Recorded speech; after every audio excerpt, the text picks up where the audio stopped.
어떻게 지내셨는지 오늘 하나님을 만남으로 더 은혜가 넘치는 그런 주일 예배가 되기를 원합니다. 이제 옆에 분들과 같이 한번 인사하겠습니다. 가정에 계신 분들도 같이 인사하겠습니다. 네, 반갑습니다. 이제 다 함께 묵상 기도함으로 하나님께 주일 예배를 드리도록 하겠습니다.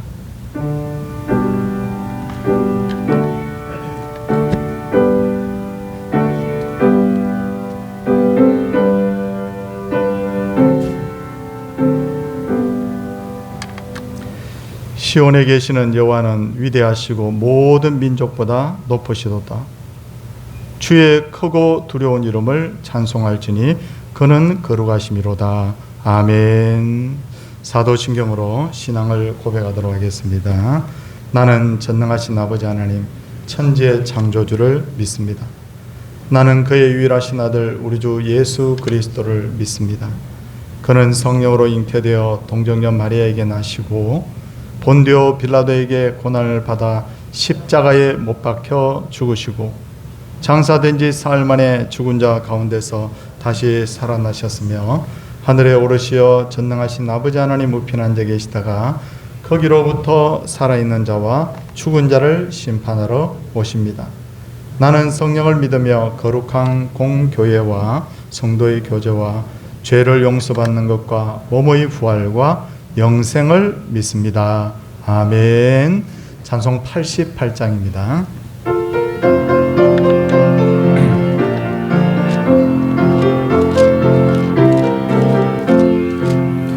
내 진정 사모하는 친구가 되시는 구주 예수님은 아름다워라.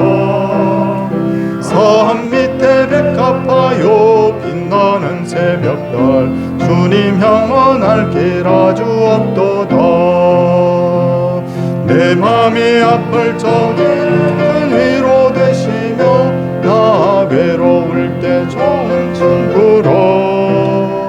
주는 저 산 밑에 백합 빛나는 새벽별 이 땅 위에 비길 것이 없도다. 내 맘의 모든 염려 이 세상 고락도 주님 항상 같이 하여 주시오.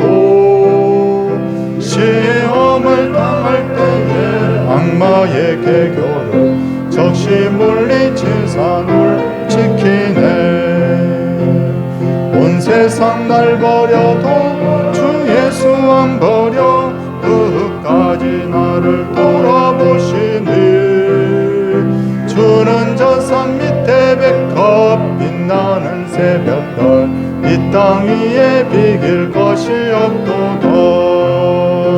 내 맘을 다하여서 주님을 따르며 길이 나를 사랑하리니. 물불이 두렵잖고 장검도 겁없네. 주는 높은 산성 내 방패시라. 내 영혼 먹이시는 은혜 누리고 나 친히 주를 뵙기원해. 주는 저 산 밑에 백합 빛나는 새벽별 이 땅 위에 비길 것이 없도다.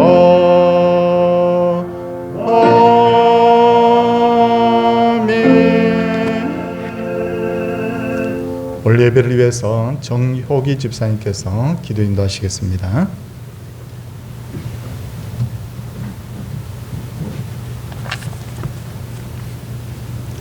사랑의 하나님, 오늘도 주님의 날을 허락하시고 주님과 동행하는 복된 하루를 열어주심에 감사드립니다.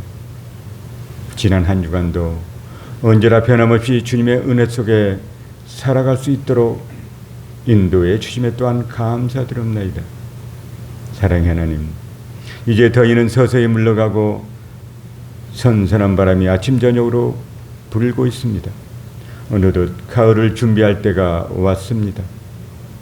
우리 성도님들의 마음 위에 성령의 바람이 불게 없어서 가을이 되어 모든 바이러스들이 사그러들게 하옵시고 주 안에 있는 믿음으로 말미암아 구원의 감격이 회복되게 하시옵소서.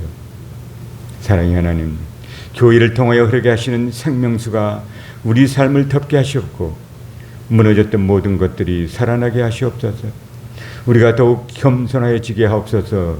우리의 믿음이 굳건하게 하시옵고 우리의 영혼이 살찌게 하옵소서. 건강도 지혜도 능력도 충만하여 지기를 또 간절히 원합나이다. 사랑의 하나님, 서울 동산교회를 붙들어 주옵소서. 우리 교회가 이 시대의 희망과 소망의 동산이 되게 하시옵고 꿈과 비전을 심어줄 수 있는 은혜로운 교회가 되게 하시옵소서. 소망이 있는 교회, 평안을 주는 교회가 되게 하시옵소서. 고달프고 삶에 지친 성도들에게 안식과 은총을 경험하게 하시옵소서. 하나님을 향한 뜨거운 열정을 회복시켜 주시길 또한 간절히 원합나이다. 은혜와 긍휼의 하나님, 오늘도 몸과 마음이 병들어 아픈 상처 부여안고 눈물로 부러지는 주님의 자녀들을 보살펴 주시옵소서. 치유의 은혜를 베풀어 주시고 회복의 은혜를 체험하게 하시옵소서. 주님의 손으로 친히 안수하셔서 모든 질병이 완쾌되는 놀라운 역사가 임하게 하시옵소서. 이 나라의 민족을 위해 기도드리옵나이다. 대통령이야 비롯한 이종자들을 붙들어 주옵소서. 나라와 민족을 위하여 바른 정치를 하게 하시고 하나님 앞에 바로 서는 민족이 되게 하시옵소서. 정치적, 경제적, 사회적으로 많이 분열되고 있습니다. 또한 코로나 인하여 많은 어려운 가운데 있사오니 서로 화합하고 안정이 될 수 있도록 인도해 주옵소서. 오늘도 주님의 복된 말씀을 들고 단위에 서신 목사님을 성령의 능력으로 강하게 붙들어 주옵시고 영육간에 강건하게 하옵시고 주님의 일을 잘 감당하게 하시옵소서. 오늘 선포되는 말씀이 우리의 심령을 불태우게 하옵소서. 주님의 말씀을 통해 우리의 성령의 은혜가 넘치게 하옵소서. 또한 찬양을 드릴 정인서 집사님의 귀한 찬양을 받아 주시옵소서. 모든 걸 주님께 의지하고 예수님의 이름으로 기도드립니다. 아멘.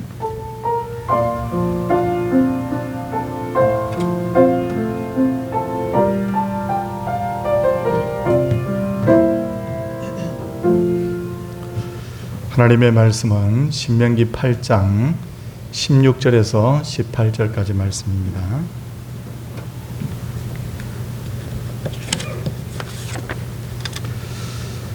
내 조상들도 알지 못하던 만나를 광야에서 내게 먹이셨나니 이는 다 너를 낮추시며 너를 시험하사 마침내 내게 복을 주려 하심이었느니라. 그러나 내가 마음에 이르기를 내 능력과 내 손의 힘으로 내가 이 재물을 얻을까 말할 것이라. 내 하나님 여호와를 기억하라. 그가 내게 재물을 얻을 능력을 주셨음이라. 이같이 하시면 내 조상들에게 맹세하신 언약을 오늘과 같이 이루려 하심이니라. 아멘. 정인서 집사님 하나님께 특송 올려드리도록 하겠습니다.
자녀들을 염려하고 최후의 유언을 남기듯이 120세대간 모세는 죽을 날이 다가오자 성령의 감동을 받아서 이스라엘 백성들에게 유언을 남기는데 그 모세의 마지막 유언이 바로 신명기서입니다. 그래서 그런지 신명기에서는 다른 성경과 다른 것이 있는데 그것은 잊지 말라 기억하라는 말이 아주 자주 등장을 하는데 모세는 하나님의 은혜를 잊지 않고 기억하는 것만이 하나님의 은혜를 지속적으로 누리는 비결이라고 생각했던 것이죠. 그런데도 불구하고 이스라엘 백성들을 얼마 가지 않아서 타락을 해버리고 적과 꿀이 흐르는 가나안 땅에 안착하지 못하고 이방인들의 괴롭힘과 지배를 받게 되는데 왜 그런 일이 일어났는가? 모세는 잊지 말고 기억하라고 했는데 도대체 이스라엘 백성들은 왜 그것을 잊어버리고 기억하지 못했는가? 오늘 거기에 대해서 말씀을 드리려고 합니다. 첫째로 이 이스라엘 백성들이 자기들이 복을 누리는 것을 당연하다고 생각하기 때문이에요. 오늘 본문 17절 말씀에서 보는 바와 같이 이스라엘 백성들은 내 능력과 내 손의 힘으로 내가 이 재물을 얻었다 말할 것이라 라고 했듯이 열심히 고생을 하고 노력을 했으니 이 정도 사는 것은 당연하다, 그렇게 그 사람들이 받아들였던 것입니다. 그러니까 너희들이 노력하고 너희들이 고생했으니 이만큼 사는 게 당연해? 다 너희들이 잘해서 그런 거야? 그래서 하나님께서는 은혜의 손을 거기서 떼버리셨던 것이죠. 영적으로 볼 때 지금도 우리가 당연하다고 생각하는 일들이 얼마나 많습니까? 우리가 해방 후에 6.25 전쟁 후에 열심히 노력을 했으니 배부르게 먹고 사는 것은 당연해. 우리가 자유롭게 예배 드릴 수 있는 건 내 마음이지 내가 교회 오고 싶으면 오고 오기 싫으면 오지 않는 것, 이렇게 내가 자유롭게 예배 드릴 수 있는 것 당연해. 이렇게 하나님이 주신 복들을 당연하다고 우리가 생각한 적이 없는지를 좀 생각해 볼 필요가 있다는 거예요. 불과 수십 년 전에 남미의 아르헨티나는요, 세계적으로 잘 사는 나라였어요. 근데 지금은 형편없이 못 사는 나라가 되어서 세계의 골칫거리, 세계의 거지 나라가 되어버렸는데 그들도 노력하지 않았겠습니까? 그런데도 불구하고 이렇게 뒷걸음질 치는 나라도 세계에서 많다는 것을 우리가 알아야 됩니다. 노력한다고 다 되는 게 아니에요. 왜 하나님께서 코로나라는 전대미문의 전염병을 주셔서 예배도 자유롭게 드리지 못하게 되었을까? 저는 그 가장 큰 이유 중에 하나가 예배 드리는 것을 우리 자유라고 생각했기 때문에 너무도 당연시 생각했기 때문이 아닐까? 저는 그렇게 보는 거예요. 내 자유야, 내가 예배 드리고 안 드리고 이거 자유롭게 드린 것 내가 당연한 것이야, 그렇게 생각하다 보니까 예배에 대한 사모함도 없고 예배가 자꾸 형식화되어 가는 경향이 있기 때문에 하나님께서 전염병을 통해서 너희들 그게 당연한 거 아니야 하고 우리에게 경고하신 것 아니라는 거예요. 성도님들, 가정에서도 모든 것들을 당연하다고 생각하면 가정에 위기가 찾아올 가능성이 높아요. 남편이 무더위에 열심히 일을 해서 돈을 벌어다 준 거 남편이 해야 될 일이지, 남편이 하는 거 당연한 일이지. 아내가 집에서 빨래를 하고 청소를 하고 밥을 하고 가사를 돌보고 아이를 키우는 거 여자가 해야 될 일이니까 당연한 거 아니야? 부모가 자식을 낳았으면 자식을 위해서 희생하는 것은 당연하지, 이렇게 생각하는 가정이 위기가 올 가능성이 높다는 겁니다. 실제로 30년, 40년 전에 가난했을 때보다도 현재 풍요로운 상황에서도 갈등을 겪는 가정이 훨씬 많아진 이유가 뭐냐면 부부끼리, 부모와 자녀 사이에 너무 상대방에게 요구하는 것 자체가 당연시 하는 것, 이게 원인이라는 거예요.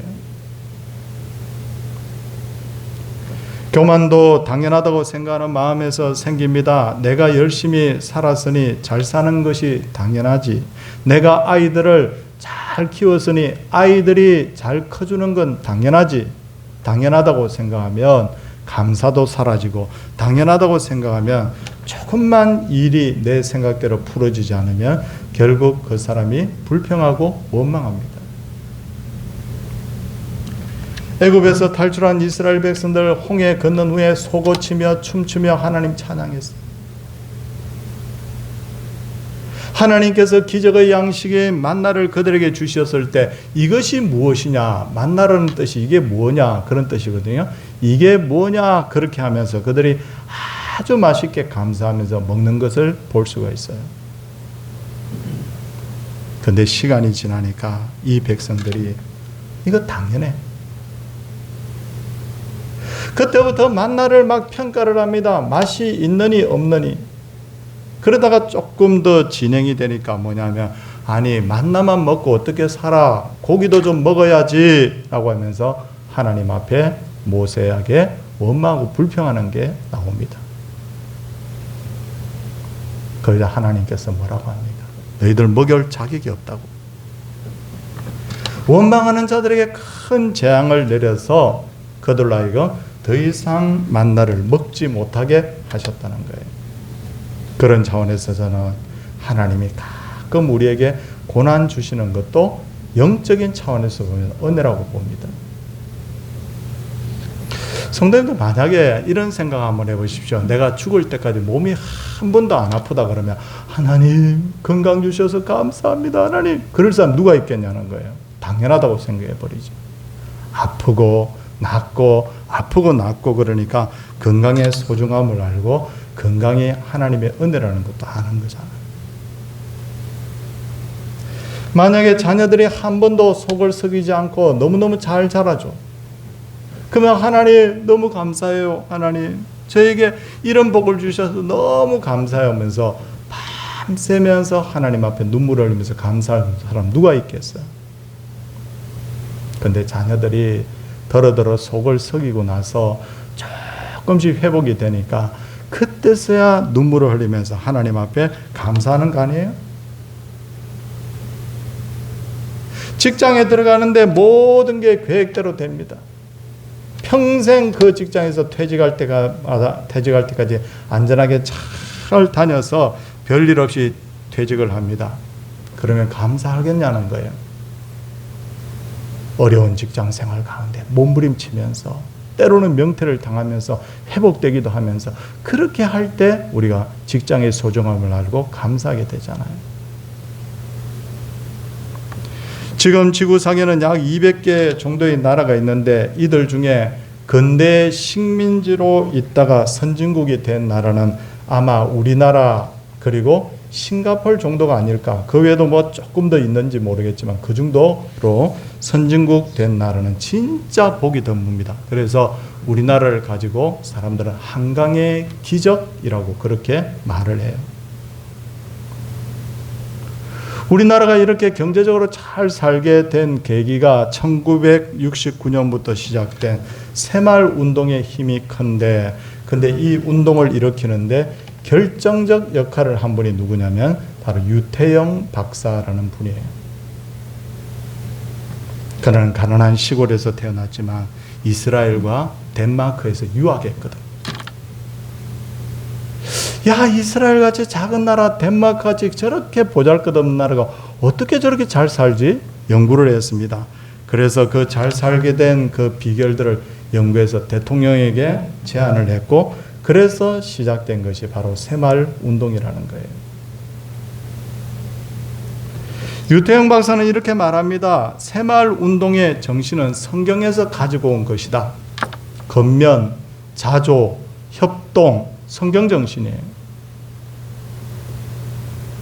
유태영 박사님은 교회의 장로로서 교회와 국가를 잘 섬기다가 하나님 앞에 갔습니다. 제가 이 말씀을 드리는 이유는 뭐냐면, 새마을 운동이 성경에서 비롯된 것이라면 새마을 운동을 통해서 잘 살게 된 것도 결국 뭐냐면 하나님의 은혜라는 것을 지금 말씀을 드리는 거예요. 그리고 참 신기하게도 새마을 운동이 벌어지면서 교회도 굉장히 많이 따라서 부흥을 했어요. 지금까지 대한민국의 모든 역사는 하나님의 은혜가 아니고서는 설명할 수가 없습니다. 그런데 지금 이 나라는 하나님의 은혜를 잊어가고 있어요. 성도들이 점점 개인주의 신앙화되어 가고 있고 세상 사람들 중에는 듣기에도 거부할 정도로 기독교를 개독교라고 하면서 그렇게 비난하는 일도 벌어지고 있어요. 지금 영적으로 볼 때 한국 교회는 위기입니다. 먼저 대형 교회들이 배부르고 부유함으로 말미암아 하나님의 은혜를 잊고 있어요. 대형 교회라고 처음부터 몇천 명이 모여서 개척을 했겠습니까? 천막에서 지하에서 한두 명 교인들이 모여서 하나님의 은혜를 구하면서 눈물을 흘리면서 기도했습니다. 그 결과 몇만 명, 몇십만 명 모이는 교회가 되었습니다. 근데 이게 웬일이에요? 목사가 잘했어, 교인들이 잘해서 그렇게 된 걸로 착각하고 있어요. 지금 이런 잘못된 영적 분위기는 점점 중형교회와 소형교회로 자꾸 번져가고 있어요. 다윗은 말년이 되자 그는 어떻게 하면 온 백성들로 하여금 하나님의 은혜를 오래도록 기억하게 할까라고 해서 그런 성전을 건축하기로 합니다. 그리고 온 힘을 다해서 헌금하고 백성들도 그 일에 동참하도록 합니다. 하지만 그는 당대 성전 건축하는 것을 이루지 못하고 아들 솔로몬에게 그것을 계승을 합니다. 그리고 이렇게 말합니다. 내 아들 솔로몬아, 너는 내 아버지의 하나님을 알고 온전한 마음과 기쁜 뜻으로 섬길지어다.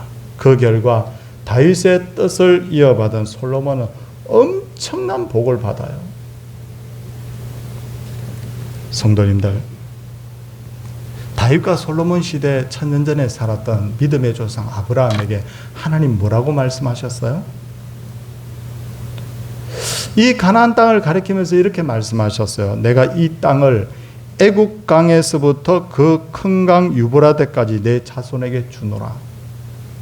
그러니까 얼마나 큰 땅을 주느냐면 애굽 국경 지역에 있는 땅부터 해서 저 북쪽에 있는 유브라데 강까지라고 했습니다. 그런데 이스라엘 백성들은 천년 동안 단 한 번도 이 땅을 차지해 본 적이 없어요. 왜? 하나님의 은혜를 이들이 자주 저버렸기 때문에. 그런데 다윗과 솔로몬 때 거의 이 땅을 거의 100%다 거의에 가깝게 차지했습니다. 하나님의 은혜. 그러나 솔로몬은 크게 부귀와 영화를 누리게 되자 이것이 자신의 공로라고 생각이 되었고 그때부터 하나님께서 은혜를 거두어 버리죠. 무서운 거예요. 그 후로 이스라엘 나라는 둘로 나누어졌고 얼마 지나지 않아서 아수르와 바벨론에서 북이스라엘 남유다 왕국이 다 망해버립니다. 우리가 잘해서 잘 사는 게 아니에요. 내가 노력을 했기 때문에 잘 되는 게 아니라는 거예요. 성도님들 18절 말씀 보십시오. 18절 말씀 보니까 내 하나님 여호와를 기억하라. 그가 내게 재물 얻을 능력을 주셨음이라. 무슨 말입니까? 능력을 하나님이 주셨기 때문에 우리가 이만큼 잘 살게 된 것이지 절대로 내가 잘해서 잘 사는 게 아니다 그 말이에요. 아멘이죠? 둘째로 이스라엘 백성들이 불행해진 것은 욕심을 제어하지 못했기 때문이에요. 성도님들, 예수님의 얼굴 사진이라고 쭉 그려놓은 사진을 보면 예수님이 근엄한 얼굴을 하고 있죠. 그렇다면 예수님 정말 근엄하셨을까? 바울 사도의 모습은 평소의 모습은 그럼 어땠을까? 그것도 근엄하게 아주 엄숙한 표정을 짓고 있어요. 그런데 정말 그랬을까? 저는 성경을 보면서 깨닫는 것 중에 하나가 뭐냐면 아니야. 예수님은 늘 웃고 계셨을 거예요. 바울도 늘 즐거운 마음으로 복음 전했을 거예요. 이런 얼굴이 아니었을 거라는 거예요. 왜냐하면 바울이 쓴 이 여러 서신서들을 보고 특별히 빌립보서를 보면요, 바울이 기뻐한다는 표현이 너무 많이 나오거든요. 제가 몇 구절 읽어드릴게요. 빌립보서 1장 4절에 보면 간구할 때마다 너희 무리를 위하여 기쁨으로 간구한다. 하나님 감사해요. 너무 좋아요. 이렇게 간구한다는 거예요. 빌립보서 2장 4절을 보면 각각 자기 일을 돌아볼 뿐더러 또한 각각 다른 사람들의 일을 돌아보아 나의 기쁨을 충만하게 하라. 기쁨을 충만하게 하라. 빌립보서 2장 29절을 보면 이러므로 너희가 주 안에서 모든 기쁨으로 그를 영접하고 라고 하는데, 제가 빌립보서 쭉 보니까 기쁨이라는 단어가 너무 많이 등장해요. 그래서 이 책 제목 자체가 기쁨의 서신이다. 바울은 복음 전하다가 핍박받고 감옥에 갇히기도 하고 매를 맞기도 했습니다. 배고픔과 목마름을 견뎌야 됐습니다. 아니, 근데 어떻게 기뻐? 그에게는 자족하는 마음이 있었기 때문에. 빌립보서 4장 11절을 보면 내가 궁핍함으로 말하는 것이 아니라 어떠한 형편에든지 나는 자족하기를 배우느라 난 만족해. 나는 이 정도면 너무 좋아. 이런 마음을 먹었다는 거예요. 자족하는 마음을 가지려면 생각이 바뀌어야 됩니다. 성도님들, 아내가 아침에 반찬을 좀 시원찮게 차려주면 반찬이 이게 뭐야? 내가 토끼야? 고기도 좀 있어야지. 근데 저도 약간 그런 마음이 생길 때마다 제가 그렇게 한다고 그랬죠. 제 마음속에 뭐냐면 지금이 전쟁 중이라고 생각하자. 그러면 따뜻한 밥 배부르게 먹는 것만 해도 기뻐, 감사해. 저는 지금까지 결혼 생활 한 25년 하면서 밥 투정해 본 적은 거의 없는 것 같아요. 왜? 투정하기 하는 마음이 생길 때마다 아유, 지금 전쟁 중이라고 생각하자. 그렇게 생각해버려요. 마음먹게 달렸더라. 아이들이 말썽 부립니다. 어떻게 생각해보면 나도 좀 말 잘 듣는 아이 하나님 주셨으면 좋겠다. 그 생각이 들 때마다 생각을 바꿔요. 그래도 건강하니까 좋아. 그래도 하나님 믿겠다고 하니까 얼마나 감사해.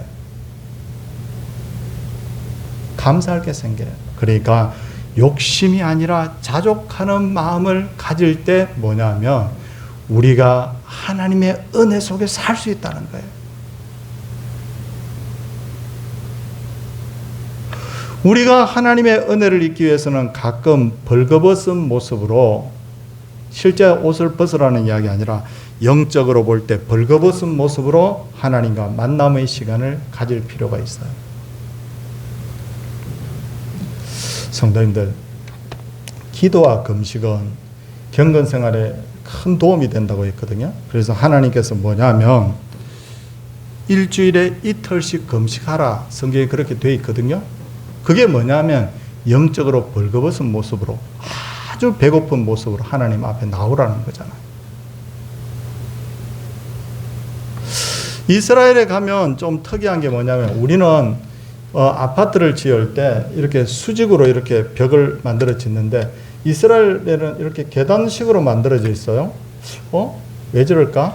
산에다 만들다 보니까 이렇게 만드나? 그게 아니었어요.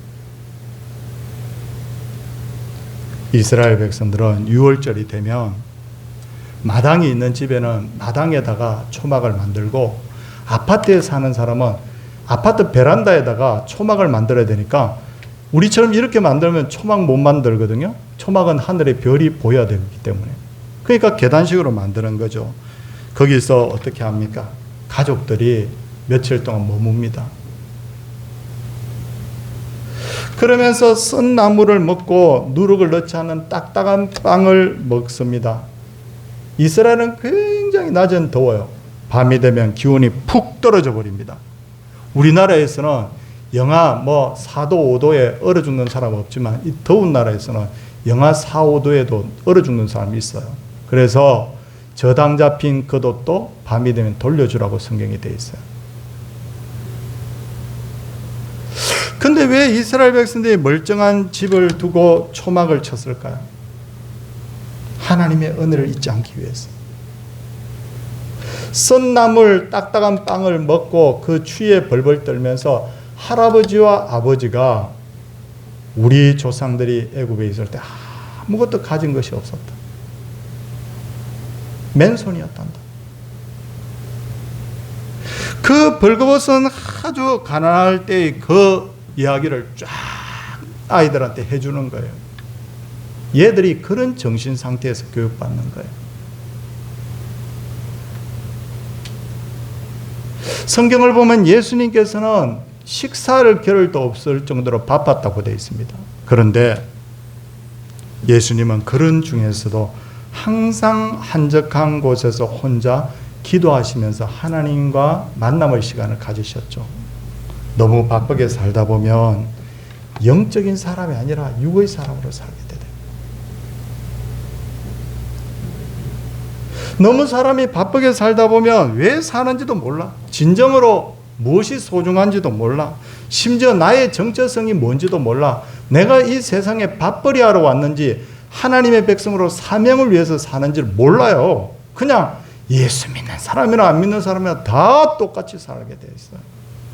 이때 중요한 게 뭐냐면 영적으로 벌거벗은 모습으로 하나님과 만나는 거예요. 아무것도 생각하지 않고 오직 하나님과 만남의 시간을 가지면서 내 삶의 목적이 무엇이며 내가 영에 속한 사람인지 아니면 육에 속한 사람인지 하늘에 속한 자인지 땅에 속한 자인지 점검해 봐야 됩니다. 수시로 자꾸 점검해 보지 않으면 그냥 내가 예수를 믿기는 믿는데 왜 사는 것 자체는 맨날 세상 사람처럼 살까? 이렇게 자꾸 돼버리는 거예요. 사랑하는 성도님들, 영적으로 보면 가난하고 모자랄 때가 위기가 아니라 풍요롭고 잘 될 때가 위기일 수 있어요. 가난하고 모자랄 때 교만해지고 타락하는 사람 잘 없는데 풍요롭기 때문에 타락하고 교만해진 사람 굉장히 많거든요. 저 사람 옛날에 어려웠을 때는 젊었을 때는 저렇지 않은데 아유 조금 재산이 생기다 보니까 저렇게 돼버렸네. 변질됐네. 솔로몬이 어렸을 때는 하나님 제가 나이가 어린데 출입할 줄을 알지 못합니다. 도와달라고 기브온 산당에서 1,000번 드리면서 몸부림쳤는데 잘 되고 나니까 그게 다 떠나버려요. 사람이 어떻게 됩니까? 바뀌어버린 거예요. 이럴 때일수록 우리가 꼭 기억해야 될 것이 뭐냐면 신명기 말씀입니다. 신명기 말씀에 제일 많이 나오는 단어 뭐라고 했죠? 제일 초반에 말씀드렸습니다. 다른 성경보다 월등히 많이 나오는 단어 잊지 말라 기억하라. 사랑하는 성도님들, 하나님의 은혜를 잊지 않고 기억할 때 하나님의 은혜가 끊어지지 않아요.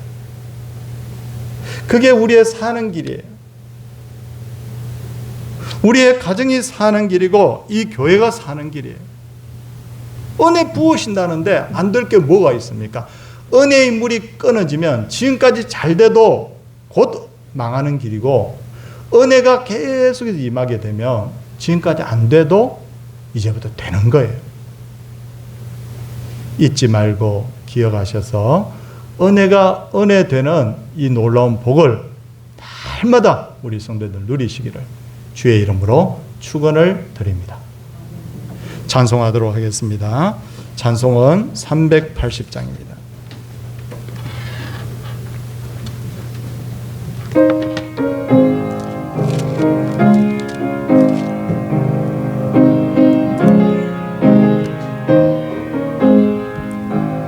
나의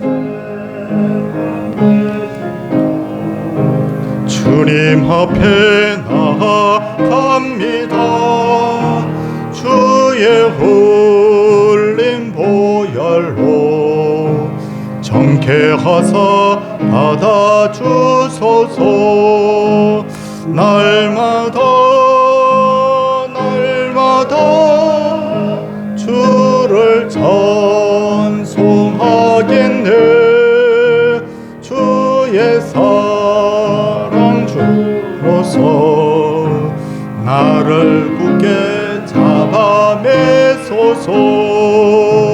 괴로운 세상 지낼 때 나를 인도하여 주소서. 주를 믿고 나가면 나의 길을 잃지 않겠네. 날마다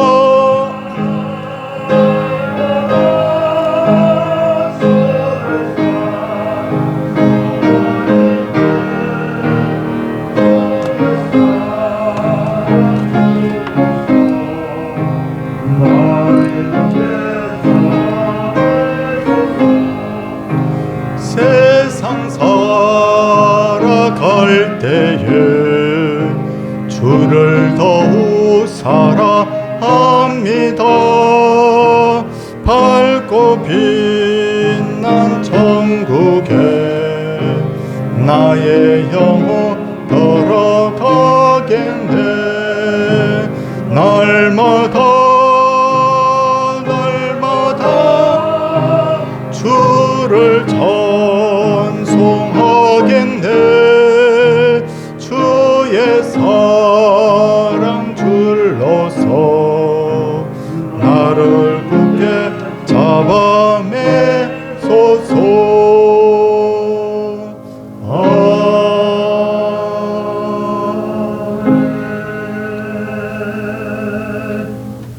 하나님 아버지, 범사에 감사합니다.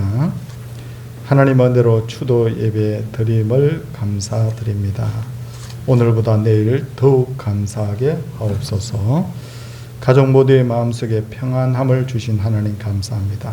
치료 잘 받고 온다는 믿음 주셔서 감사합니다 하고 하나님 앞에 귀한 예물들 드렸습니다.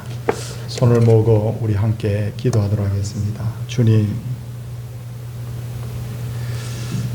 바울은 고백하기를 나의 나된 것은 하나님의 은혜라고 고백하는데 어디 바울뿐이리까? 여기 계신 모든 우리도 하나님의 은혜가 없으면 오늘이 있을 수 없었을 텐데, 내가 이만큼 사는 것, 내가 결혼해서 가정을 이룬 것, 자녀들이 건강하게 살아가는 것, 내가 자유의 땅에서 하나님을 마음껏 섬길 수 있는 것이 다 하나님의 은혜인 줄 깨닫게 하여 주옵소서. 때로는 내 생각대로 일이 풀어지지 않고 때로는 건강에 문제가 생기기도 하고 어려움이 있기도 하는 것은 하나님 은혜에 떠나면 어떤 일이 벌어지는가를 우리로 하여금 경험하게 하심인데, 하나님이 이런 일조차도 깨달음이 되게 하시고 이런 일조차도 하나님 앞에 은혜 되게 하옵소서. 사랑의 주님, 참 코로나 때문에 어려움을 겪고 있지만 그러나 이 일 때문에 교회가 더 건강한 교회가 될 줄 믿습니다. 예배의 소중함을 알고 성도들이 예배를 더욱 사모하게 하여 주시고, 그리고 이 코로나도 때가 되면 다 물러가서 이제 온전하게 예배할 수 있도록 그날이 속히 오게 하여 주옵소서. 주님, 바라옵곤 합니다. 암으로 또 하나님 여러 가지 하나님 질병으로 고통 중에 있는 분이 약 10분 정도 계십니다. 하나님이 일일이 이 시간에 찾아가 주셔서 그 피 묻은 손으로 안수하여 주시고 그 병들이 몸에서 다 떠나게 하시고 기도 중에 있는 그 가족들을 위로하여 주시고 하나님께서 일일이 회복시키시는 놀라운 역사가 있게 하여 주옵소서. 오늘은 우리 김기심 집사님 하나님 병원에 입원해서 또 시술을 하게 되는데 깨끗하게 나음받아서 할렐루야 하고 하나님 앞에 건강한 모습으로 얼굴 볼 수 있는 날이 속히 오게 하옵소서. 자녀들이 믿음 속에 잘 되게 하시고 날마다 가정이 형통하게 하시고 주의 교회와 가정들이 또한 경제적으로도 어려움을 겪지 않도록 주님 도우시고, 그래서 어려울 때일수록 성도가 서로 위로하고 하나 되게 하시고, 그래서 더 아름다운 교회, 더 아름다운 가정 만들어가게 하옵소서. 11조 드린 분들 그 손길이 복받게 하시고, 감사 예물에 감사가 더하여지는 놀라운 복이 있게 하여 주시고, 건축 예물, 전도, 성교 예물 드린 분들이 하나님의 일에 동참할 때 솔로몬이 받은 복을 주님 받게 하여 주시고, 주정 예물을 주 앞에 드린 모든 분들이 하나님 앞에 예배의 성공자가 되어서 하나님 앞에 기억하신 바 되게 하옵소서. 주께서 이 대한민국 모든 교회들을 새롭게 하시고 이 대한민국에 제2의 부흥의 역사가 오게 하옵소서. 주 예수 그리스도의 은혜와 하나님의 사랑과 성령의 감동 감화하심이 하나님의 백성들 위해 이제로부터 영원토록 함께 있을지어다. 아멘.